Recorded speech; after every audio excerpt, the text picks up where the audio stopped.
আজ আমরা একটা ট্রেডিং স্ট্র্যাটেজি নিয়ে আলোচনা করব, যেটা নিয়ে ট্রেডারদের মধ্যে কিন্তু খুব একটা বেশি আলোচিত স্ট্র্যাটেজি, সেটা আমি বলবো না। এখানে দুটো জিনিসকে, দুটো কম্বিনেশনকে আমরা ইউজ করব। একটা হচ্ছে লাইন চার্ট, মানে ক্যান্ডেলস্টিক চার্ট আমরা ইউজ করবো না এখানে যেটা হচ্ছে ডিফারেন্ট, সেটা হচ্ছে কি লাইন চার্ট ইউজ করবো এবং তার সাথে ইউজ করবো হচ্ছে চমৎকারভাবে MACD-কে।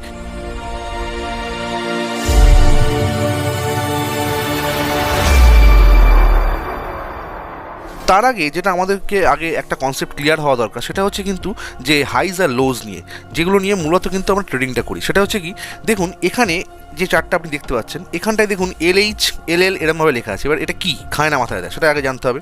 যারা জানেন না তাদের জন্য আমি ছোটো করে কনসেপ্টটা দিয়ে দিই। দেখুন এখানে LH মানে হচ্ছে লোয়ার হাইজ, LL মানে হচ্ছে এখানে যেটা লেখা আছে সেটা হচ্ছে লোয়ার লোজ, এবং HL যেটা সেটা হচ্ছে হায়ার লোজ, এবং HH যেটা সেটা হচ্ছে হায়ার হাইজ। এবং সেটা কি, সেটা হচ্ছে মূলত যখন একটা প্রাইস যখন চলে একটা চার্টের মধ্যে, তখন দেখা যায় যে একটা স্টক প্রথমে ধরুন এই স্টকটা এখান থেকে এই জায়গায় নেমেছে, তো নামার পর স্টকটা আবার ওপর দিকে উঠেছে, তো ওপর দিকে উঠে যেখান থেকে নামছে সেই জায়গাটাকে আমরা বলছি হচ্ছে কি লোয়ার হাইজ।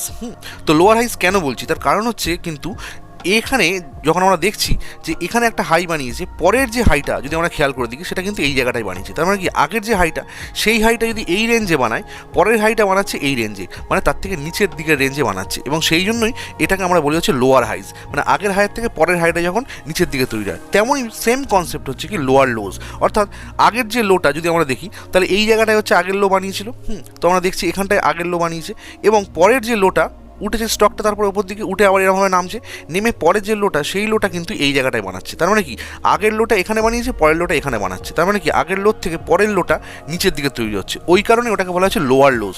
এবং দেখুন তারপরের লোটা আবার এই জায়গায় আরেকটু নিচে নামালো, তার মানে কি আরও নিচে নামলো, ওই জন্য লোয়ার লোজ। তারপরের লোটা এই লোয়ের থেকেও কিন্তু নিচে তৈরি করছে তারপরের লোটা, তার মানে কি এরমভাবে লোয়ার লোজ তৈরি হয়। তো এরমভাবে যখন এই যে লোয়ার লোজ এবং লোয়ার হাইস তৈরি হচ্ছে পরপর আমরা দেখছি, এবং তারপরে যেটা ঘটছে দেখুন এইখানটা যখন লোয়ার লোজ তৈরি হলো, তারপরের যে লোটা এই একটা লো তৈরি হলো, তারপর ওপর দিকে উঠলো, উঠে আবার একটা লো তৈরি করছে, সেই লোটা কিন্তু এইখানটা তৈরি হচ্ছে, অর্থাৎ আগের লোয়ের ওপরে তৈরি হচ্ছে। তো যখন আগের লোয়ের ওপরে যখন একটা লো তৈরি হচ্ছে, সেটাকে বলা হয় কি হায়ার লোজ। তার মানে কি লোটা ওপর দিকে তৈরি হচ্ছে, এবং তারপরে দেখুন এইখানে একটা লোয়ার হাই তৈরি হয়েছে, এবং তারপরের যে হাইটা সেটা কিন্তু এর নিচে নয়, দেখুন আস্তে আস্তে উপরে উপরে উঠতে উঠতে এই জায়গাটায় গিয়ে একটা হাই মেরেছে। তার মানে কি ওপরে হাই তৈরি হয়েছে, ওই জন্য এটাকে আমরা বলছি হচ্ছে হায়ার হাইজ। তো এরমভাবে হচ্ছে হায়ার হাইজ তৈরি হয় এবং হায়ার লোজ তৈরি হয়। যেমন দেখুন এখানে একটা লো তৈরি হয়েছে, তার একটু উপরে কিন্তু এই জায়গাটা লো তৈরি হয়েছে, ওই জন্য কি এটাও হায়ার লোজ, এবং তার উপর আর একটা লো হায়ার লো, তার উপরের এই লোটা হচ্ছে আরও উপরে তৈরি হচ্ছে, জন্য এটাও হচ্ছে হায়ার লোজ।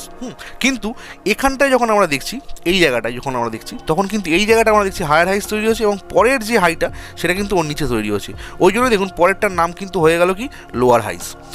আবার তারপরের যে হাইটা, সেই হাইটা দেখুন ঠিক দেখা যাচ্ছে এর ওপরে তৈরি হয়েছে এই জায়গাটায়, ওই জন্য এটাকে বলা হচ্ছে কি হায়ার হাইস। তো এই হায়ার হাইস বা হায়ার লোজ বা লোয়ার লোজ বা লোয়ার হাইসের কনসেপ্ট হচ্ছে এরকম। তো চলুন এবার দেখে নিই যে এই লাইন চার্টকে এবং MACD-কে ইউজ করে আমরা কীভাবে ট্রেড নিতে পারি। তো এখানটায় যখন আমরা লাইন চার্ট করব এবং তার সঙ্গে যখন MACD-টাকে লাগাবো, তখন আমরা কিন্তু এরকমভাবে গ্রাফটাকে দেখতে পাবো। এবং এরকমভাবে যখন কোনো একটা গ্রাফ আমরা দেখব, তখন আমরা দেখব যে গ্রাফটা ধরুন প্রথমে দেখা যাচ্ছে এই জায়গাটায় প্রথমে একটা হাই বানিয়েছে, তারপরে এই জায়গায় হাই বানিয়েছে, প্রায় সমান হাইটা, এবং তারপরে দেখুন লোটা এইখানটায় বানিয়েছে, এই রেঞ্জে একটা লো বানিয়েছে, এবং পরের লোটা দেখুন এই রেঞ্জে বানিয়েছে, তার মানে কি লোয়ার লোস তৈরি করছে। এবং লোয়ার লোস তৈরি করার পর মানে ধরুন একটা ডাউন ট্রেন্ড চলছে, অর্থাৎ স্টকটা দেখা যাচ্ছে হয়তো এরমভাবে হয়তো নিচের দিকে আস্তে আস্তে নামছে, ধরুন এরমভাবে নামছে। তো ডাউন ট্রেন্ড চলার পর সেই ট্রেন্ডটাকে মানে এখানটায় দেখছি যে কন্টিনিউয়াস কিন্তু লোয়ার লোস তৈরি করছে এবং লোয়ার হাইস তৈরি করছে, এবং করার পর যখন দেখছি আমার ট্রেন্ড চেঞ্জ হচ্ছে, মানে আপ ট্রেন্ড শুরু হচ্ছে তখন আমরা দেখবো যেটা ঘটবে সেটা হচ্ছে কিন্তু পরে একটা হায়ার লোস তৈরি হবে। অর্থাৎ এখানে যেরকম হচ্ছে দেখুন এখানটায় আমরা দেখছি একটা লোয়ার লোস তৈরি হয়েছে, এবং তৈরি হওয়ার পর পরের যে লোটা তৈরি হয়েছে সেটা কিন্তু এইটা, মানে কি হায়ার লোস তৈরি হয়েছে, এবং পরের যে হাইটা সেই হাইটাও কিন্তু এইটা, অর্থাৎ লোয়ার হাইস তৈরি হয়েছে। লোয়ার হাইস কেন বলা হচ্ছে, দেখুন আগের হাইটা এইটা ছিল, পরের হাইটা এটা হয়েছে, তার মানে কি এটা লোয়ার হাইস তৈরি হয়েছে। কিন্তু লোয়ার লোস যখনই তৈরি হচ্ছে, যখন হায়ার লোস তৈরি হচ্ছে লোয়ার লোটা ভেঙে, তখন আমরা একটা কিন্তু বাইরে একটা সিগন্যাল পাচ্ছি, এবং কীভাবে ট্রেডটা নিতে হবে সেটা আমাদের জানতে হবে। সেটা দেখুন কীরকমভাবে নিতে হবে। এখানটায় যখন আমরা দেখছি এখানে লোয়ার লোস তৈরি করেছে এবং তারপরের যে লোটা সেটা কিন্তু হায়ার লোস, মানে একটু ওপরে তৈরি করেছে। এবারে কিন্তু আমরা অ্যালার্ট হয়ে যাবো যে এরপরে বাই নিতে হবে। এবার বাই ট্রেডটা কীভাবে নেবো, সেই স্ট্র্যাটেজিটা কীরকম দেখুন। সেই স্ট্র্যাটেজি এরকম যে আপনি যখন এইখানটায় যখন স্টকের প্রাইসটা যখন এই জায়গাটায় টাচ করে যখন ওপর দিকে উঠছে, এবার আপনি অ্যালার্ট হয়েছেন যে বাই ট্রেড নেবো, কিন্তু তখনই ইমিডিয়েটলি কিন্তু আপনি তখনই স্টকটা কিনবেন না। স্টকটা কখন কিনবেন, ঠিক আগের যে হাইটা ছিল সেই হাইটার উপরে যখন গিয়ে ক্লোজিং দিচ্ছে স্টকের প্রাইসটা, তখনই কিন্তু আমরা বাই সিগন্যাল পাবো বা তখনই আমাদেরকে কিনতে হবে। যেটা দেখুন এখানটায় লেখাও রয়েছে পরিষ্কারভাবে, ঠিক এই জায়গাটায় ধরুন এই যে বলা আছে buy when price close above the swing high. অর্থাৎ কি সুইং হাই মানে হচ্ছে ধরুন এই যে সুইং হাই হচ্ছে এইটা অ্যাকচুয়ালি, তো এই হাইটাকে যখনই ক্রস করবে, যখন ধরুন দেখা যাচ্ছে এই হাই এখান থেকে হাই মেরে স্টকটা এরকমভাবে নিচের দিকে নেমেছে, নেমে এবার স্টকটা আবার ওপর দিকে উঠছে, এই ওপর দিকে যখন উঠছে তখন এই যে হাইটা, এই যে রেঞ্জটা, ঠিক এই রেঞ্জটা যখনই ক্রস করে ক্লোজিং দেবে তখন কিন্তু আমি বাই ট্রেড নেবো। অর্থাৎ কি যখন আমরা স্টকটা দেখছি এখান থেকে উঠছে ওপর দিকে, এরমভাবে উঠে যখন এই জায়গাটা ক্রস করে যখন ক্লোজিং দেবে তখনই আমরা নেবো। অর্থাৎ ঠিক এই জায়গাটায় যদি ক্লোজিং দেয় বা এর ওপরে যদি ক্লোজিং দেয় তখনই কিন্তু আমরা বাই করবো স্টকটা। তো এই জায়গাটা যখন আমরা বাই করছি তখনই কিন্তু স্টকটা দেখুন তারপরে উপর দিকে উঠছে, এবং উঠে যখন হায়ার হাইস বানাচ্ছে, এবং এরমভাবে আমরা সুন্দর একটা ম্যাসিভ ট্রেন্ড রাইড করে কিন্তু খুব সুন্দর সুইং ট্রেডে আমরা প্রফিট করতে পারি। এরপরে আমরা আসবো সেটা হচ্ছে স্টপ লস আর টার্গেট আমরা কীরকমভাবে সেট করবো। এখানটা যদি আমরা দেখি তাহলে দেখুন স্টকটা কীভাবে তৈরি হয়েছে।